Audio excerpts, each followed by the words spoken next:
ஷெக்கீனா ஊழியங்கள் வழங்கும் ஷெக்கீனா நேரம். ஷெக்கீனா என்ற வார்த்தையின் அர்த்தம் காணப்படக்கூடிய நிலையில் வெளிப்படுத்தப்பட்ட தேவனுடைய சமூகம் என்பதாகும்.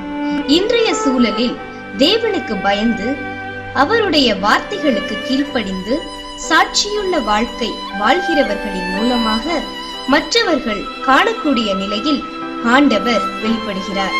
உங்களுடைய வாழ்க்கையின் மூலமாக மற்றவர்கள் காணக்கூடிய நிலையில் தேவன் வெளிப்படுத்தப்பட வேண்டும் என்கிற நோக்கத்தோடு தேவன் விரும்புகிற வாழ்வு வாழ உங்களுக்கு கற்றுக் கொடுக்கவே ஷெக்கீனா நேரம்.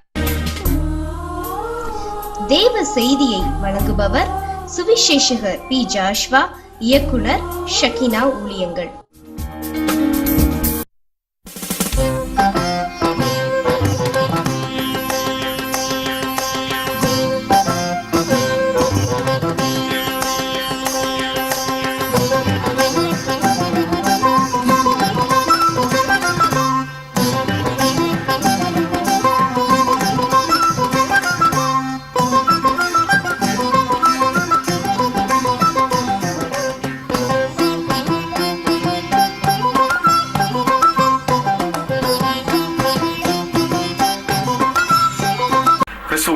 ஷெக்கீனா நேரம் தொலைக்காட்சி நேயர்களே, ஆண்டவராகிய இயேசு கிறிஸ்துவின் இனிய நாமத்திலே உங்களை வாழ்த்துகிறேன்.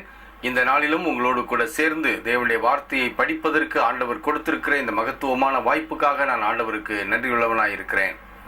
அருமையான தெய்வ மக்களே, இந்த ஆண்டு இந்த லெந்து காலங்களிலே நாம் சீடன் என்பவன் யார், அவன் எந்த நிலையிலே சீடனாக வருகிறான், அந்த சீடன் என்ன செய்ய வேண்டும் என்பதை குறித்தும், அதற்கு பிறகு அந்த சீடனுடைய வாழ்க்கை எப்படி இருக்க வேண்டும் என்பதை குறித்தும் நாம் படித்து வருகிறோம். விருப்பத்துடன் வருபவன், தன் சுயத்தை வெறுத்து வருபவன், தன் சிலுவை என்கின்ற தேவ சித்தத்தை சுமந்து இயேசு கிறிஸ்துவை பின்பற்றுகிறவன். அவனுடைய வாழ்க்கையிலே மாம்சத்துக்குரிய கிரியைகள் காணப்படக்கூடாது, மாறாக ஆவியின் கனிகள் ஆவியின் கனி காணப்பட வேண்டும் என்பதை குறித்து நாம் படித்து வருகிறோம். ஏனென்றால் யோவான் எழுதிய நற்செய்தி நூல் 15வது அதிகாரத்திலே இயேசு கிறிஸ்து என்ன சொல்லியிருக்கிறார்? சீடன் என்பவன் மிகுந்த கனிகளை கொடுப்பவன் என்று சொல்கிறார். அந்த வசனத்தை நான் வாசிக்கிறேன். யோவான் 15வது அதிகாரம் 8வது வசனம். நீங்கள் மிகுந்த கனிகளை கொடுப்பதினால் என் பிதா மகிமைப்படுவார், எனக்கும் சீஷராயிருப்பீர்கள். அப்ப ஒரு சீடன் என்பவன் யார்? மிகுந்த கனிகளை கொடுக்கிறவன். ஒரு மனிதனுடைய வாழ்க்கையிலே கனி என்பது என்ன? அவனுடைய வாழ்க்கையிலிருந்து வெளியிலே வருகிற குணாதிசயங்கள். அந்த குணாதிசயங்கள் எப்படிப்பட்டவாய் இயற்கையாய் அமைந்து விட்டது. அதாவது ஒரு மனுஷன் உலகத்துக்குள்ள வரும்போது எப்படி இருக்கிறது? மாம்சத்தின் கிரியைகளாக, பாவத்தின் செயல்களாக அமைந்து விடுகிறது. ஆனால் அவன் இயேசு கிறிஸ்துவின் சீடனாக தன் விருப்பத்தை நிறைவேற்றாமல் தேவ விருப்பத்தை நிறைவேற்றி வாழ தன் வாழ்க்கையை ஒப்புக் கொடுக்கும் போது அவன் ஆவியின் கனி கொடுக்கிறவனாக, அதாவது அன்பு, சந்தோஷம், சமாதானம், சாந்தம், இச்சையடக்கம், நீடிய பொறுமை, தயவு, நற்குணம், விசுவாசம் ஆகிய இந்த குணங்களை தன்னுடைய வாழ்க்கையிலிருந்து கொண்டு வருகிறவனாக இருக்கிறான். அதற்கு முன்பதாக அவனுடைய வாழ்க்கையில மாம்சத்தின் கிரியைகளாகிய விபச்சாரம், களவு, பொய், காமவிகாரம், விக்கிரகாராதனை, இது இப்படியான கொடுமையான செயல்கள் வெளியிலே வந்து கொண்டிருந்தன. ஆனால் அவன் சீடனாய் வந்த பிறகு அவனுடைய வாழ்க்கையிலே ஆவியின் கனியாகிய அன்பு, சந்தோஷம், சமாதானம், சாந்தம், இச்சையடக்கம், நீடிய பொறுமை, தயவு, விசுவாசமாகிய இந்த ஆவியின் கனி வெளிப்பட ஆரம்பிக்கிறது.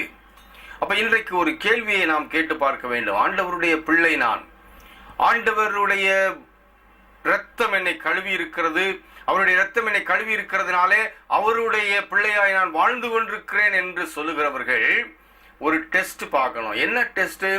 இன்னும் என்னிலே அந்த மாம்சத்தின் கிரியைகள் வெளிப்பட்டு கொண்டிருக்கிறதா? கலாத்தியர் 5வது அதிகாரத்திலே இந்த மாம்சத்தின் கிரியைகள் என்ன என்று தெளிவாய் பட்டியலிடப்பட்டிருக்கிறது. 5வது அதிகாரம் 19, 20, 21வது வசனங்கள். இதுல இந்த கிரியைகள் தெளிவாய் பட்டியலிடப்பட்டிருக்கிறது. இந்த கிரியைகளை ஒன்னொன்னா எழுதி வைத்து பாருங்க. இதுல என்னெல்லாம் என்கிட்ட இருக்குது, இன்னும் எவைகளில் இருந்து நான் வெளியில வர வேண்டும். அப்புறம் ஆவியின் கனி அது எங்க இருக்குது? அதே கலாத்தியர் 5வது அதிகாரம் 22வது வசனத்துல இருந்து 23வது வசனம் வரைக்கும் 22, 23 வசனங்கள்ல ஆவியின் கனி சொல்லப்பட்டிருக்கிறது. இதையும் ஒரு பக்கத்துல நீங்க பட்டியல் போடுங்க. ஒரு பக்கம் மாம்சத்தின் கிரியை, ஒரு பக்கம் ஆவியின் கனி. இது ரெண்டையும் பட்டியல் போட்டு இதுல நான் எங்க இருக்கிறேன் என்பதை நீங்கள் ஒரு சோதனை வழியாக சோதித்து பார்த்து அதுல இருந்து நீங்க கண்டுபிடிச்சுக்கிடலாம், நான் இயேசுவின் சீடனா இல்லையா என்பதை. அப்ப இயேசுவின் சீடனா இல்லையா என்பதை கண்டுபிடித்து ஆவியின் கனி இருக்கிறது. அதாவது இயேசுநாமி சொன்னார் இல்லையா, நீங்கள் மிகுந்த கனிகளை கொடுப்பதினால் எனக்கும் சீஷராய் இருப்பீர்கள். அப்ப இப்போ ஒரு கேள்வி வருகிறது. இந்த ஆவியின் கனி என்று சொன்ன இந்த அன்பு, சந்தோஷம், சமாதானம், இந்த குணங்கள் நம்மிலே காணப்படுவதற்கு பெரிய போராட்டம் போராடுகிறோம். நல்லவங்களா தான் இருக்கணும்னு விரும்புகிறோம். யாரும் நான் கெட்டவனா இருக்கணும்னு விரும்புறதே கிடையாதுங்க. நான் நல்லவனாய்த்தான் வாழ வேண்டும் என்று விரும்புகிறோம். ஆனா முடியலையே. இயேசு கிறிஸ்து என்னை கழுவி இருக்கிறார் என்பது எனக்கு தெரியும். ஆனாலும் இன்னும் என்னிலே அந்த மாம்சத்தின் கிரியை பல ஒட்டி கொண்டிருக்கிறதே, இன்னும் என்னிலே அந்த ஆவியின் கனி இல்லையே என்ற ஒரு தடுமாற்றமும் இன்றைக்கு பலரிடத்தில் இருக்கிறது. இந்த ஆவியின் கனி எப்போது என்னிலே வரும் என்று அறிய துடிக்கிற ஒரு பெரிய ஆவலும் இன்றைக்கு இருக்கிறது. இந்த நிகழ்ச்சியில நாம் அதற்கான விடையை பார்க்க போகிறோம். ஆவியின் கனி எப்போது நம்மிலே உருவாகும்? அதே யோவான் 15வது அதிகாரத்தின் 4வது வசனத்துல இயேசுவானவர் தெளிவாய் சில காரியங்களை குறிப்பிடுகிறார். நான் அந்த வசனத்தை வாசிக்கிறேன். யோவான் 15வது அதிகாரம் 4வது வசனம். என்னில் நிலைத்திருங்கள், நானும் உங்களில் நிலைத்திருப்பேன்.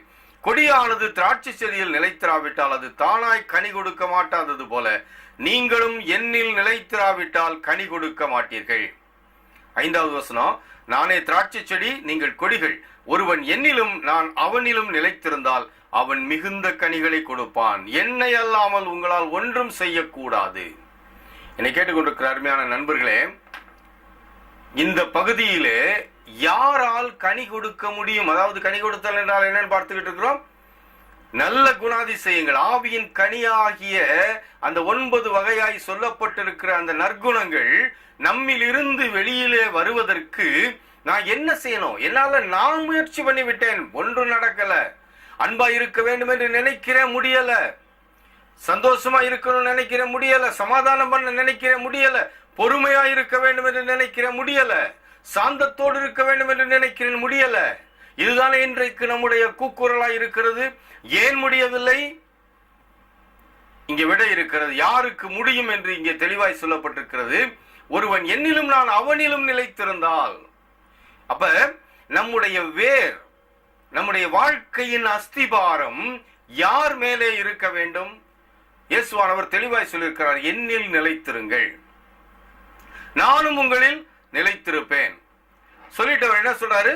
என்னில் நிலைத்திருக்கிறவன், அதாவது ஒருவன் என்னிலும் நான் அவனிலும் நிலைத்திருந்தால் அவன் மிகுந்த கனிகளை கொடுப்பான். என்னில் நிலைத்திராவிட்டால் கனி கொடுக்க மாட்டீர்கள். அப்ப எவ்வளவு தெளிவா சொல்லிட்டாரு. அப்ப அந்த கனி வரவில்லையானால், என்னிலே நற்குணங்கள் வெளிப்படவில்லையானால் காரணம் என்ன? நான் இன்னும் ஆண்டவரில் என் வாழ்க்கையை அமைக்கவில்லை, அல்லது ஆண்டவரிலே என் வாழ்க்கை அஸ்திபாரமிடப்படவில்லை. இதுதான் உண்மை. இந்த தெளிவான உண்மை இந்த வசனத்திலே சொல்லப்பட்டிருக்கிறது. நாம் இயேசு கிறிஸ்துவிலே அஸ்திபாரமிட்டவர்களாய் இருப்போமானால் நாம் கனிகளை கொடுக்க முடியும். ஏனென்றால் அப்படி இயேசு கிறிஸ்துவிலே அஸ்திபாரம் இடுகிறவர்கள் மேலே அவரும் அஸ்திபாரம் இடுகிறார். அப்ப அந்த அஸ்திபாரம் ஸ்ட்ராங் ஆகிறது. அப்ப ஒரு மரத்தின் கனி வெளியிலே வர வேண்டுமானால், அந்த மரம் கனி கொடுக்க வேண்டுமானால் வேர் நன்றாய் இருக்க வேண்டும். அந்த வேர் ஆழமாய் இருக்கும் பட்சத்திலே தான் அந்த மரம் நிலைத்திருந்து அதிலே கனிகளை கொடுக்கும். எங்க வீட்டுக்கு முன்னால ஒரு நாவல் கனி கொடுக்கிற ஒரு மரம் உண்டு. அது சில ஆண்டுகளுக்கு முன்னால நன்றாய் நிறைய கனிகளை கொடுத்தது. ஆனா இப்போ ஒரு 2 ஆண்டுகளாக அதுல கனி கிடையாது. ஏன் தெரியுமா?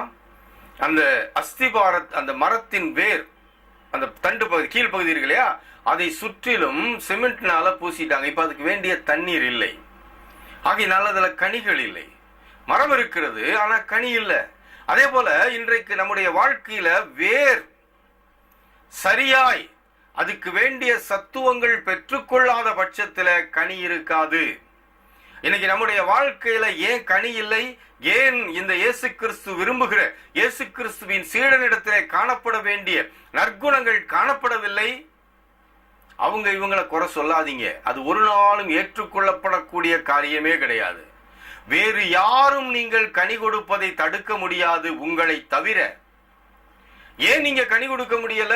உங்களுடைய வேர் சரியான இடத்திலே நிலைத்திருக்கவில்லை. நீங்கள் இயேசுவிலே நிலைத்திருப்பீர்களானால் அவரும் உங்களிலே நிலைத்திருப்பார். அப்பொழுது நீங்கள் கனி கொடுப்பீர்கள், மிகுந்த கனிகளை கொடுப்பீர்கள்.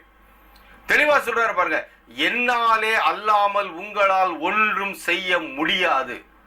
இவ்வளவு தெளிவா அவர் சொன்னதுக்கு பிறகு என்னுடைய அஸ்திபாரம் அங்க இருக்குது இங்க இருக்குதுன்னு யோசித்துக் கொண்டிருப்போமானால் எப்படிங்க கனி கொடுக்க முடியும்?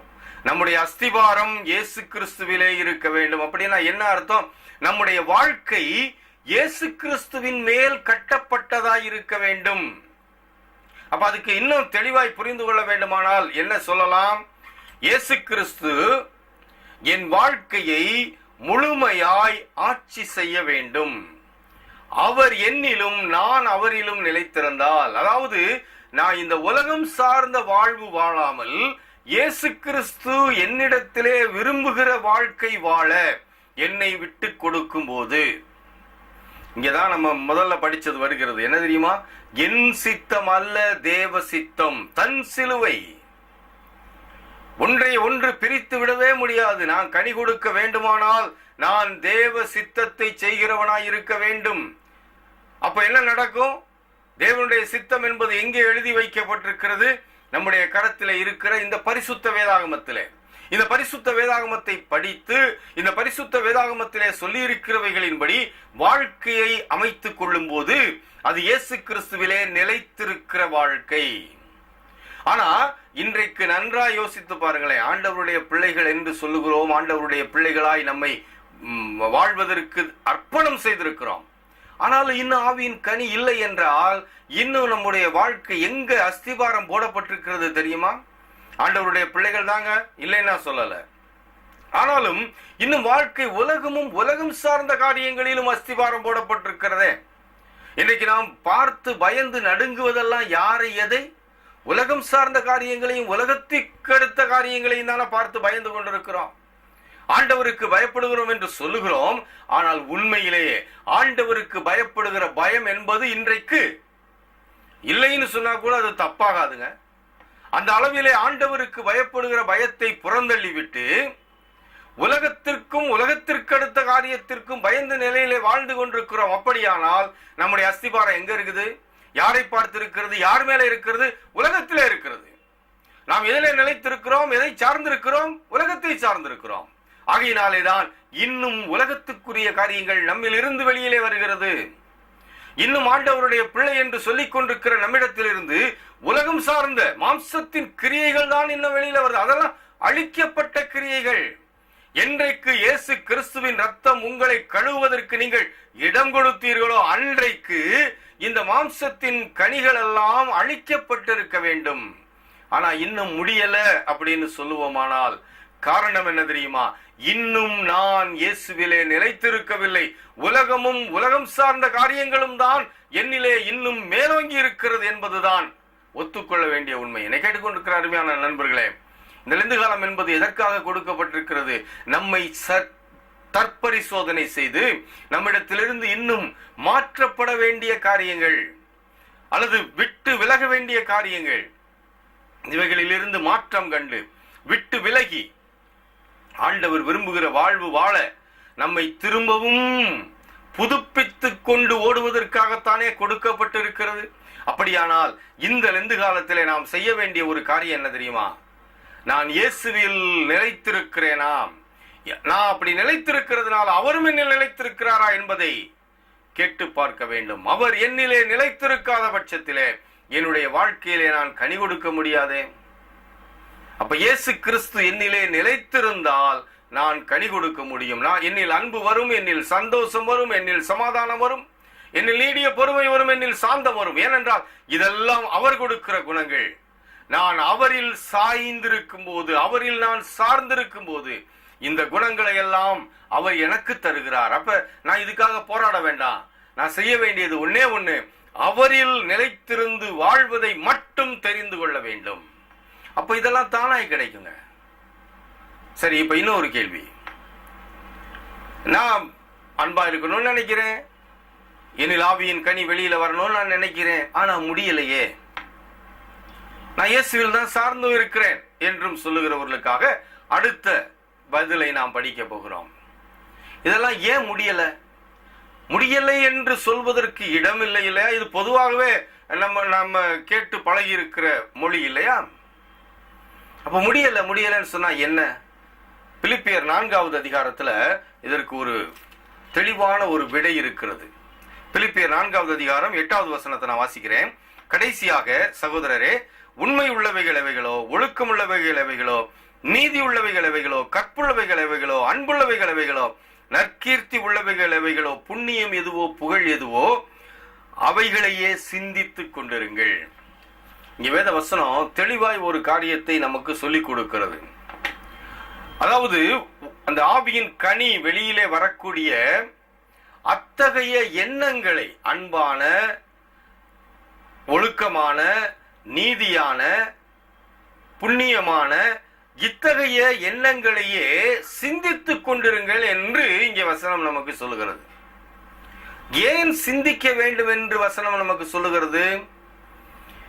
ஒரு வெளிப்பாடு, ஒரு செயலின் வெளிப்பாடு எங்க இருந்து வருது? முதல்ல நம்முடைய சிந்தையில் இருந்து தானே வருகிறது.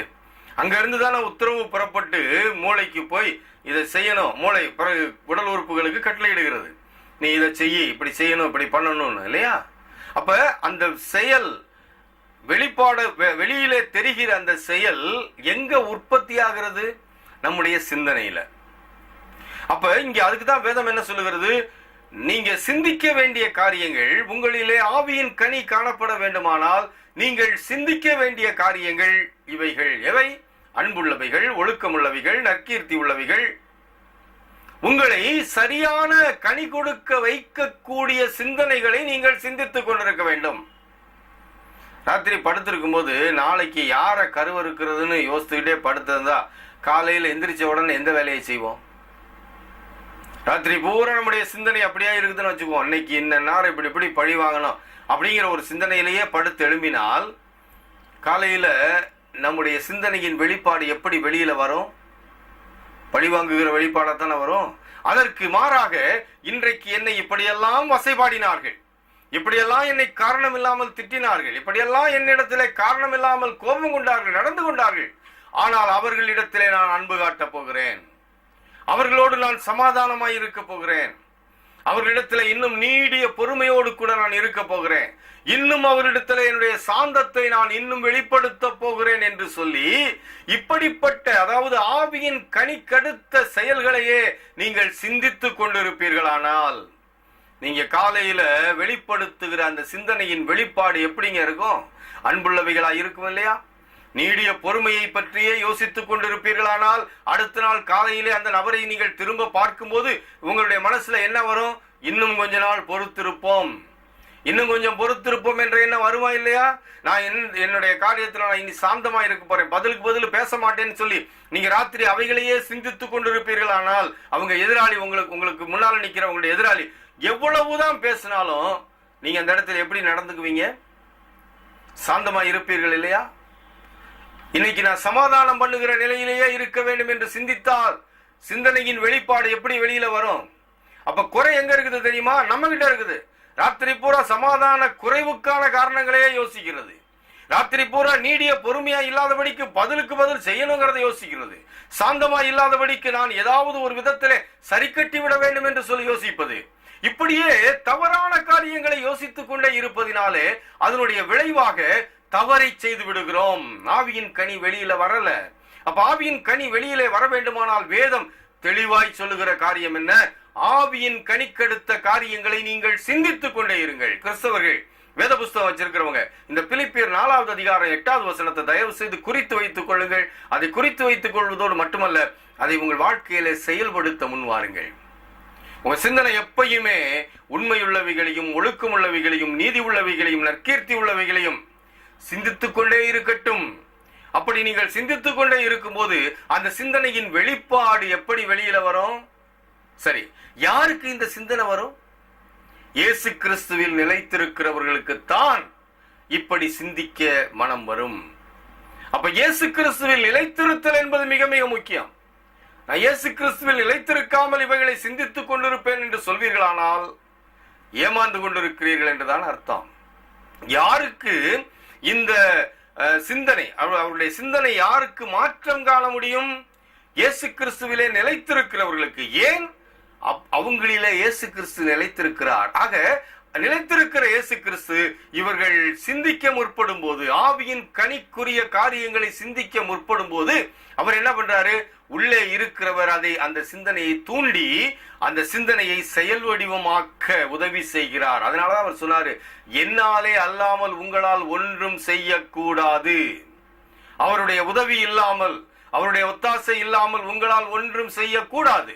ஆகையினால நீங்க என்ன செய்யணும்? அவருடைய உதவியோடு, அவருடைய ஒத்துழைப்போடு, அவருடைய ஒத்தாசையோடு, ஆண்டவரே நான் ஆவியின் கனிக்குரிய காரியங்களை சிந்திக்க எனக்கு கிருபை தாரும் என்று சொல்லி நீங்க கேளுங்க. உங்களிலே நிலைத்திருக்கிற ஆண்டவர் என்ன செய்வார் தெரியுமா? நீங்கள் ஆவியின் கனி கொடுக்கக்கூடிய சிந்தனைகளை உங்களிலே வெளிப்படுத்துவார், உங்களிலே உண்டாக்குவார். அப்படி அந்த சிந்தனை உங்களிலே உண்டாகும் போது என்ன நடக்கும் சொல்லுங்களேன்? தானாய் கனி கொடுப்பீர்கள். தானாய் உங்களிலே நற்குணங்கள் வெளியிலே வரும். அதுக்கப்புறம் எதையும் போர்ஸ் பண்ணி திணிக்க வேண்டியதில்லை. யாரும் உங்களை போர்ஸ் பண்ணி நீங்க அன்பா இருக்கணும்னு சொல்ல வேண்டியதில்லை. அன்பு தானாய் வரும். ஏன்னா நீங்க சிந்தித்துக் கொண்டே இருப்பது எது? அன்பை பற்றிய காரியம், சமாதானத்தை பற்றிய காரியம், நீடிய பொறுமையை பற்றிய காரியம். யாரும் உங்க நீடிய பொறுமையை பற்றி நீ பொறுமையா இருன்னு யாரும் உங்கள்கிட்ட சொல்ல வேண்டியதில்லை. சாந்தமா இருன்னு யாரும் சொல்ல வேண்டாம். அமைதலா இருப்பீர்கள். கொந்தளித்துக் கொண்டிருக்கிற சூழ்நிலைகளுக்குள்ளாக கொந்தளிப்பில்லாமல் இருப்பீர்கள். இதுதான் ஒரு சீடனுடைய வாழ்வு. இந்த வாழ்க்கையை ஆண்டவர் உங்களுக்கு தந்திருக்கிறார். நீங்கள் அதை பயிற்சித்து ஏற்றுக்கொள்ள வேண்டும். இயேசு கிறிஸ்துவிலே நிலைத்திருக்கிறவர்கள் மிகுந்த கனிகளை கொடுப்பார்கள். அவர்கள் சிந்தனை மாற்றப்பட வேண்டும். அதற்கு உங்களிலே நிலைத்திருக்கிற இயேசு கிறிஸ்து உங்களுக்கு உதவி செய்வார். ஜெபிக்கலாமா? எங்களால் ஆண்டவரே, ஒரு சீடனுடைய வாழ்க்கையில இந்த கனி கொடுக்கிற நிலை எப்படி வரும் என்பதை இன்றைக்கு விளக்கி சொன்னீரே. நன்றி சுவாமி.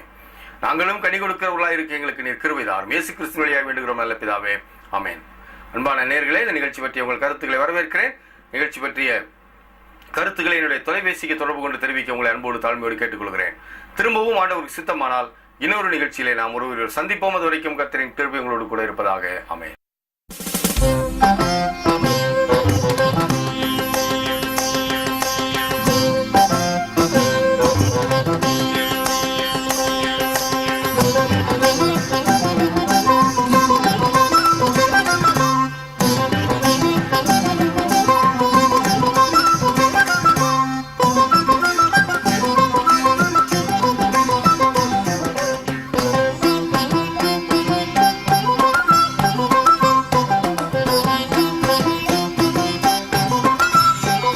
முகவரி: Evangelist P. Joshua, Director, Shekinah Ministries, R2 TNEB Quarters, 110/11 kV Substation, Mattuthavani, Madurai 625007.